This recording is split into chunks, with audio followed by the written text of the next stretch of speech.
In Game 2 of the Western Conference Finals between the Dallas Mavericks and the Minnesota Timberwolves, we will all remember the last possession from the Dallas Mavericks, where Luka Doncic got a switch on Rudy Gobert and hit a step-back three over him. Oh, and then talked a whole bunch of shit. But a key part of the game was when the Dallas Mavericks spammed the same basic double drag screen action, and the Timberwolves could not get a stop.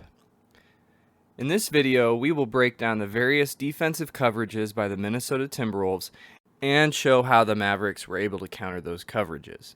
If you enjoyed the video, please be sure to like, comment, and subscribe to this channel, as it really helps out with the YouTube algorithm.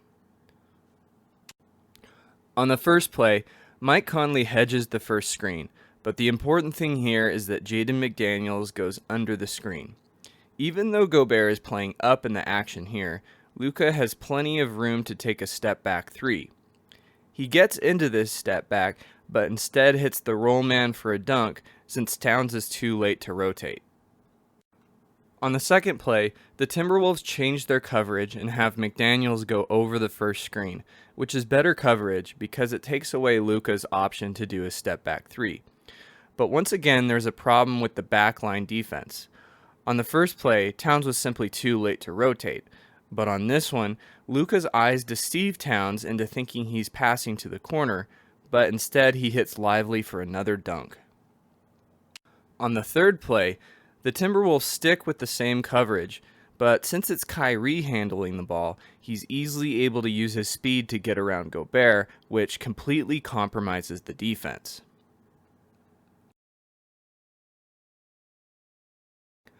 On the fourth play, it's back to Luka handling the ball, but the Timberwolves change up their coverage a bit, having Gobert stay below the roll man. This allows Luka to be more aggressive with scoring in the mid-range. McDaniels does a pretty good job defending him, but he still gets called for a shooting foul. I think the fifth play was the Timberwolves' worst coverage on this play. They had Gobert play up to the level of the screen, trying to retreat with Lively, but also trying to contest a potential shot from Luka. They also had zero backline defense here, which allowed an extremely high percentage shot.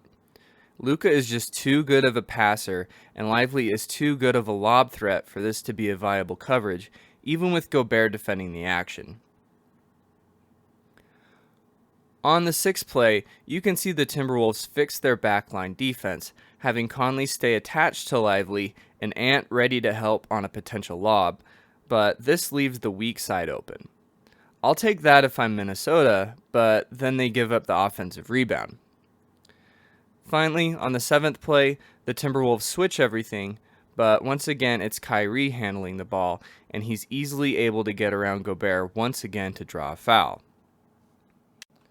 Clearly the Timberwolves have some stuff to figure out with this coverage, but if they can get role players taking perimeter shots, I think that is their best option. Thanks for watching this video.